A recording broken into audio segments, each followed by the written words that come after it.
Amigos y bienvenidos una vez más a este estudio bíblico. Les quiero dar las gracias por estar ahí. Nuevamente esperamos que estos mensajes les estén ayudando a ustedes en su vida práctica espiritual, porque lo que realmente estamos intentando con estos estudios es que la Biblia se convierta en un manual práctico, no en una teología de ideas o una filosofía de ideas que están ahí en el mundo de las ideas, pero que realmente no tienen la capacidad de guiarnos o cambiar nuestra vida. Al mismo tiempo, sabemos que la Biblia tiene conceptos que van a desafiar nuestros corazones, porque el corazón humano está en enemistad con Dios. El corazón humano ha de ser rendido a Dios, muerto a Dios, para que Él ponga en nosotros un nuevo corazón y ese nuevo corazón esté en las cosas de Dios y quiera obedecer a Dios.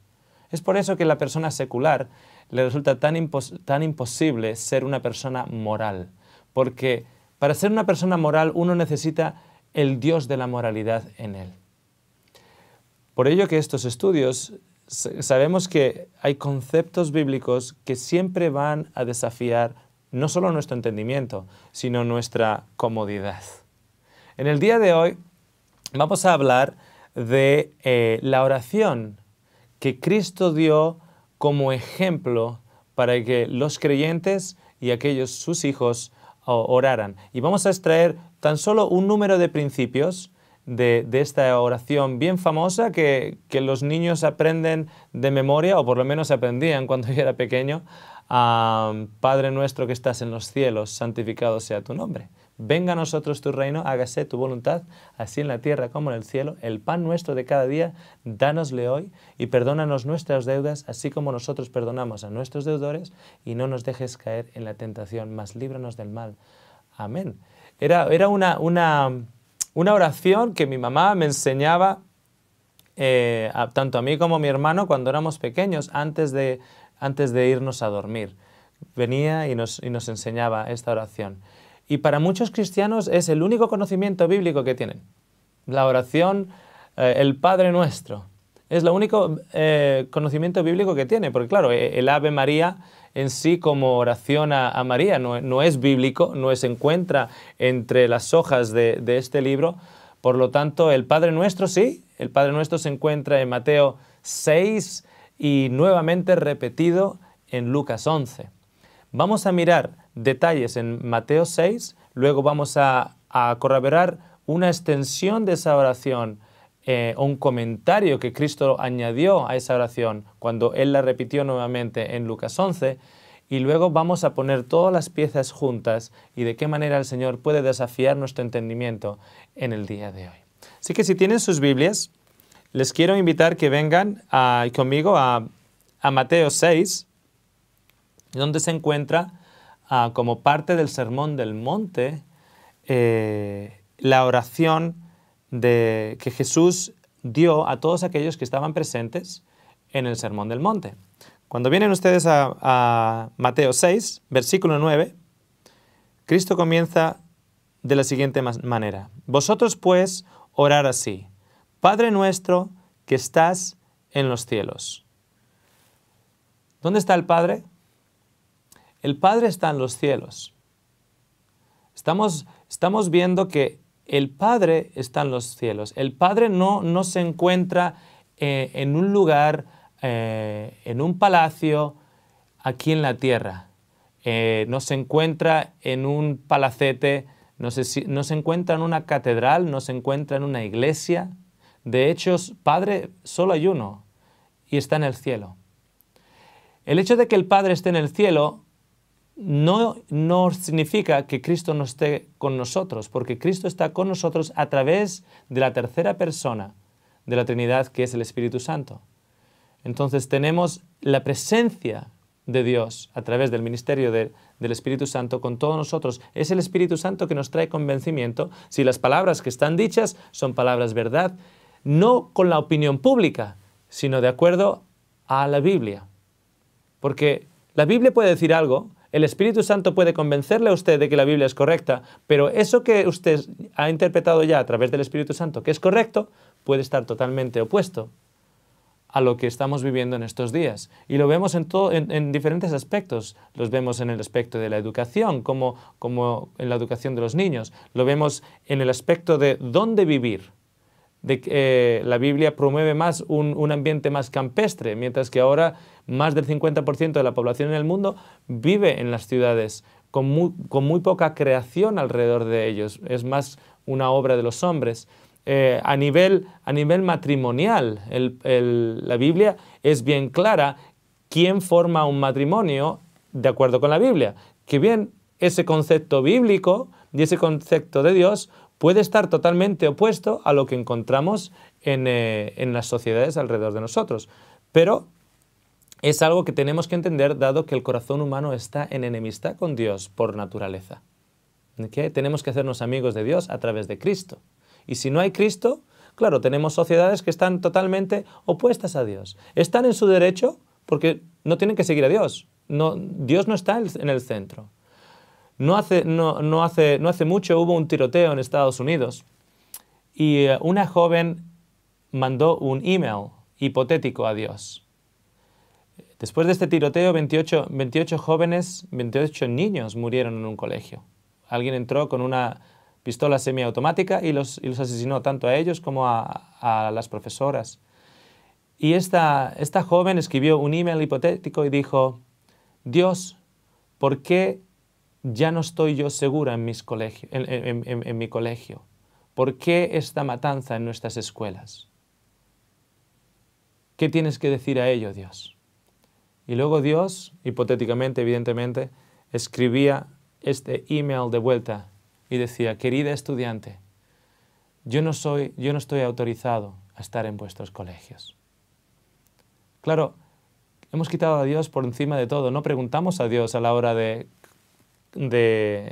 cómo ordenar nuestros colegios, cómo ordenar nuestra política, cómo ordenar nuestros matrimonios, cómo ordenar nuestros hijos.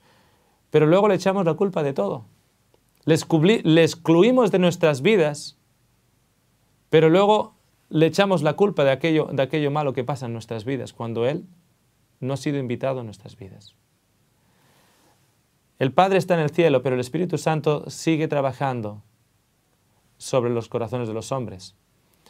Y ese testimonio ha de ser corroborado como verdadero, siempre y cuando esté verdadero con las palabras de la Escritura. Entonces el Padre está en el cielo, no en la tierra.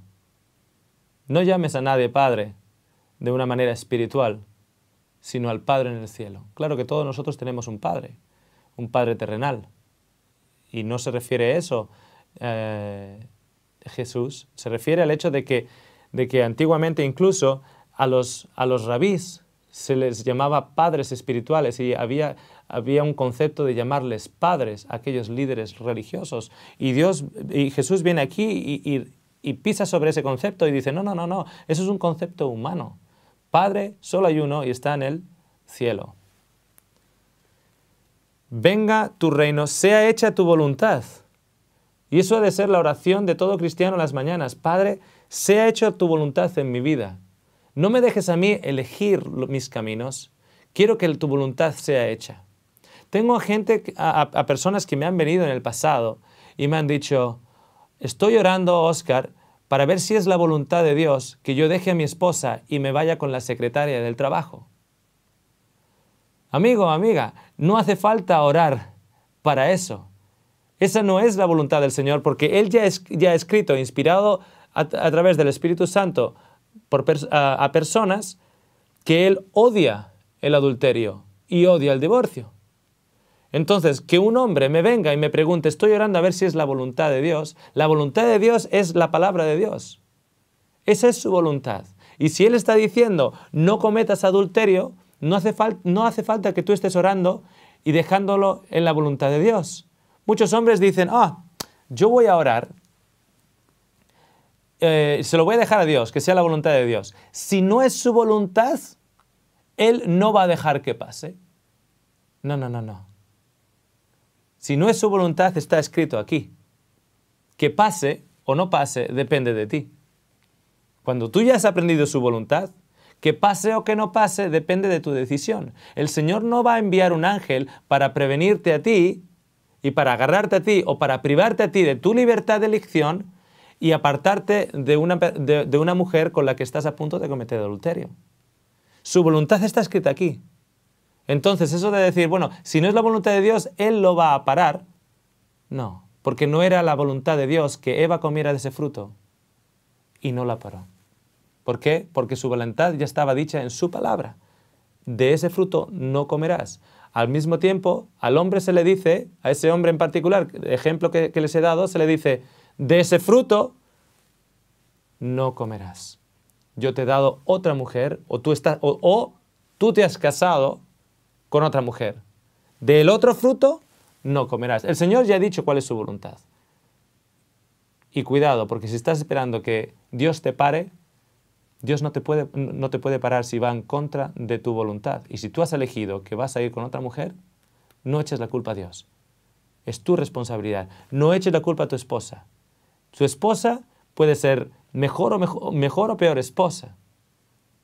Pero la decisión de tú ir con otra mujer es tuya, no de tu esposa. No, es que como ella no es cariñosa, es como Adán, que le dice a Dios, claro, la mujer que tú me has dado. Ya, pero ¿quién le dijo a Adán que comiera? ¿Quién le puso una pistola en la cabeza para que comiera? Nadie. Cada uno somos responsables de nuestros propios actos. Y la voluntad de Dios, cuando decimos haga su voluntad, lo que estamos realmente diciendo en esa oración es, Padre, yo entiendo por tu palabra tu voluntad y quiero hacer en el día de hoy tu voluntad de acuerdo a lo que está en tu palabra. No de acuerdo a mis pensamientos. Eso de salir a la calle y estar así como conectado con el mundo espiritual y decir, a ver, ¿voy a la derecha o a la izquierda? O a la derecha o a la izquierda. Es como que estoy siguiendo la voluntad de Dios. No. Dios pone su voluntad aquí. Y luego tú la ejercitas durante el día. Cuando tú sales de la casa, Dios, hágase su voluntad. Tú estás ahí para hacer su voluntad. Y la voluntad está escrita aquí. En la tierra como en el cielo. Él quiere que caminemos de la misma manera que los ángeles caminan. Los ángeles que no han caído caminan haciendo la voluntad de Dios. Y es tu deseo que aquí incluso tú y tu familia caminen con el Señor. Danos hoy el pan de nuestro día. El pan de cada día se refiere a el pan físico, porque Dios no quiere de su gente que sea suficientemente rica para que se olvide de Dios, ni suficientemente pobre para que lo maldiga. Entonces, es algo de todas maneras que hay que pedir. Aquí vivimos en una sociedad en la que el tener comida en el frigorífico es algo que se asume. Es algo como que es normal. Hemos perdido la capacidad de dar gracias por cada pedazo de comida que entra en nuestros cuerpos. Cuando dice, danos hoy el pan de cada día, danos hoy el pan, la palabra pan se puede también traducir como comida. No se trata solo del pan, sino del desayuno, de la comida, del arroz que has comido, de la naranja que te has comido. La comida, lo que te está satisfaciendo el apetito y tu necesidad física de alimento. Y para ello hay que dar gracias. Porque si nosotros tenemos que pedir y Él nos da, también hay que agradecer. Hay que ser bien agradecido. Pero hay otro aspecto del pan. Otro aspecto del pan que no solo pedimos a las mañanas. Yo a las mañanas pido por el pan antes de comer. Pido por el pan a la mañana antes de que el desayuno esté servido. Porque es un privilegio el recibir el pan. Él no tiene ninguna obligación de alimentarnos a nosotros, pecadores. No tiene ninguna obligación. Nosotros hemos renegado de Él. No tiene ninguna obligación de darnos. Él nos lo da porque nos ama. Él deja caer la lluvia porque nos ama. Hay comida en los platos porque nos ama. Entonces no es obligación, Él nos lo regala. Yo se lo pido, Él nos lo da. El otro aspecto se lo voy a mostrar en estos momentos. En Lucas 11, esta oración es repetida. Y cuando es repetida, Cristo añade un comentario al finalizar esta oración. Y dice lo siguiente: pedid y os darán. Buscad y hallaréis. Llamad y os abrirán. Porque todo el que pide recibe, y el que busca halla, y el que llama le abren, de acuerdo a la voluntad de Dios. ¿Qué padre de vosotros, si su hijo le pide pan, le dará una piedra? Dios nos está diciendo a nosotros que pidamos pan, y Él se llama a sí mismo, ¿quién? El Padre. Entonces nosotros somos los hijos que le estamos pidiendo pan, y Él no nos va a dar una piedra. Él no nos va a dar una piedra. Si nosotros pedimos pan, no nos va a dar una piedra, porque dice, no, incluso los hombres mortales y pecaminosos no darían a un hijo una piedra cuando el hijo le está pidiendo un pan. Le dice, o si le pide un pescado, en lugar del pescado le dará una serpiente. ¿Qué padre le va a dar cuando se le pide un pescado? Cuando el hijo le pide un pescado, le va a dar una serpiente. Por lo general, no. Un padre humano no lo va a hacer. Entonces, si un padre humano pecaminoso y con tantos defectos no lo hace, cuánto menos nuestro Padre en el cielo. Pero luego nos dice un concepto, nos añade un concepto. En el versículo 13. Si vosotros, siendo malos, sabéis dar buenas dádivas a vuestros hijos, en otras palabras, si vosotros, siendo malos como sois, podéis dar buenas dádivas, en este caso las dádivas se refieren a la comida, porque el hijo pide pan, el hijo pide pescado, y en el versículo 12 el hijo pide un huevo. Está pidiendo comida. Danos hoy la comida de hoy. Entonces, si ustedes, siendo malos, sabéis dar buena comida a vuestros hijos cuando ellos se lo piden, ¿cuánto más vuestro Padre Celestial dará el Espíritu Santo a quienes se lo pidan? ¿Dará qué? El Espíritu Santo a quien se lo pidan. Entonces, cuando regresamos a Mateo 6 y vemos, danos hoy el pan nuestro de cada día, tiene un aspecto físico de alimentarnos a nosotros físicamente, pero tiene otro aspecto. Un cristiano no puede vivir la vida cristiana sin el espíritu cristiano. Y ese espíritu cristiano es dado, pero es dado como respuesta de la oración. Nosotros tenemos que pedir por el espíritu. Dios está más dispuesto a darnos su espíritu de lo que nosotros estamos en pedirlo. ¿Qué padre no daría una buena dádiva a su hijo? ¿Cuánto más vuestro Padre en el cielo está dispuesto a darles a ustedes el Espíritu Santo? ¿Para qué necesitamos el Espíritu Santo? ¿Cuál es la función del Espíritu Santo?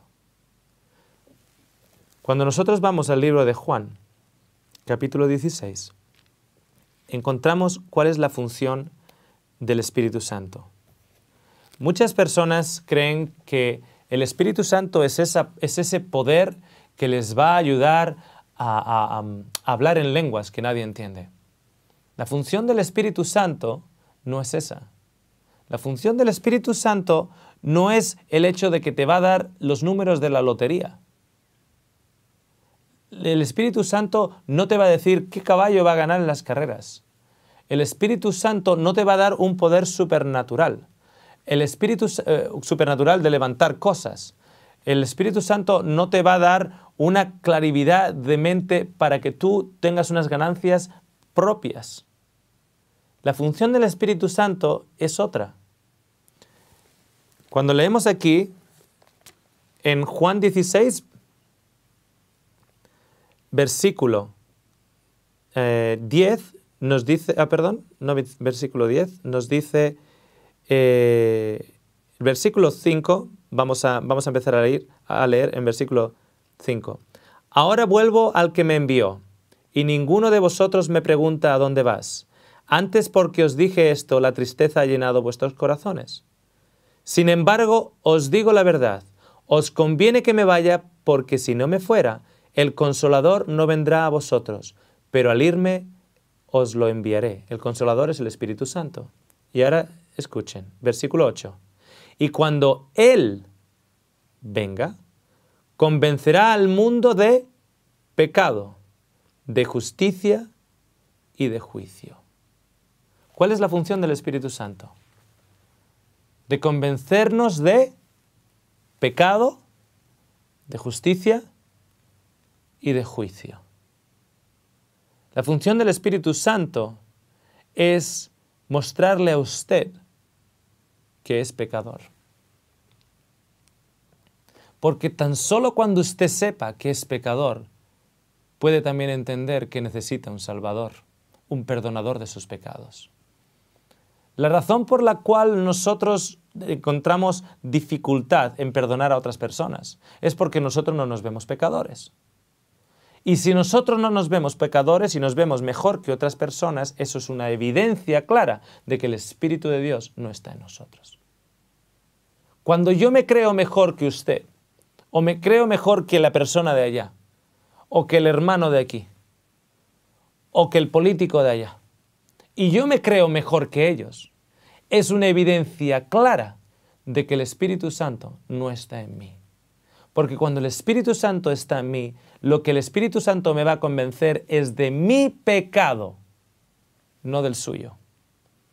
Es de mi orgullo, de mi arrogancia, de mis hechos y acciones en contra de la voluntad de Dios, en contra de su palabra. Porque el pecado es todo aquello que vaya en contra de la voluntad de Dios. Por eso sabemos que muchas de las cosas que están ocurriendo en el mundo de hoy, muchas de las decisiones políticas que se están tomando, muchas de las decisiones sociales que se están sponsorizando, tanto en los medios de comunicación como en la actualidad diaria, por eso sabemos que esas decisiones son pecaminosas o están en contra, o se pueden llamar, que llevan a la gente al pecado. ¿Por qué? Porque van en contra de la voluntad de Dios. ¿Pero por qué las hacen? ¿Por qué actúan? ¿Por qué un hombre puede coger una semiautomática, entrar en un colegio y matar a 28 personas? Porque el Espíritu de Dios no está en él. ¿Por qué un hombre cristiano o llamado así es capaz de abusar sexualmente de su hija? Porque el Espíritu de Dios no está en él. ¿Por qué no está en él? Porque el Espíritu convence de pecado y nos dice, eso no, eso es pecado. Y cuando empezamos a llamar lo pecado como si es natural y totalmente aceptado en la sociedad, y lo que es natural lo empezamos a llamar raro o extraño, es una evidencia clara de que el Espíritu Santo no está en muchos de nosotros. Y cuando el Espíritu Santo no está en muchos de nosotros, significa que no tenemos una conciencia del pecado que hay en nosotros. Cuando no tenemos una conciencia del pecado que hay en nosotros, no tenemos una conciencia de un Salvador. No necesitamos a Cristo, dice la sociedad. ¿Por qué? Porque no han sido convencidos de pecado. Cuando alguien les habla y les dice esto es pecado, lo reniegan porque no han sido convencidos por dentro a través del trabajo interno que solo el Espíritu Santo puede hacer. Entonces, como el Espíritu Santo tiene la función de convencernos de pecado, de justicia y de juicio, ya no hemos sido convencidos de pecado, ¡boom!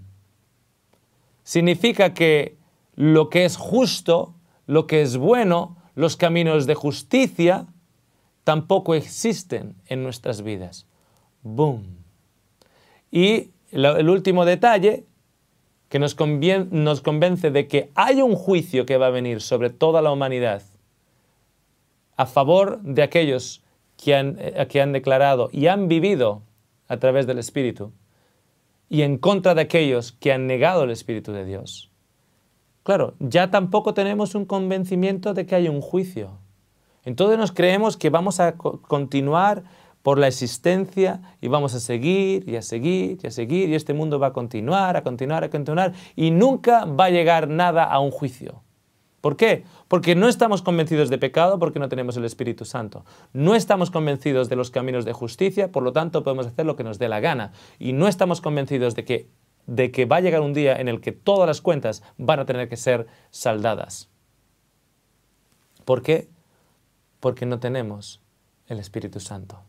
¿Y cómo se consigue el Espíritu Santo? Según esto, hay que orar por él.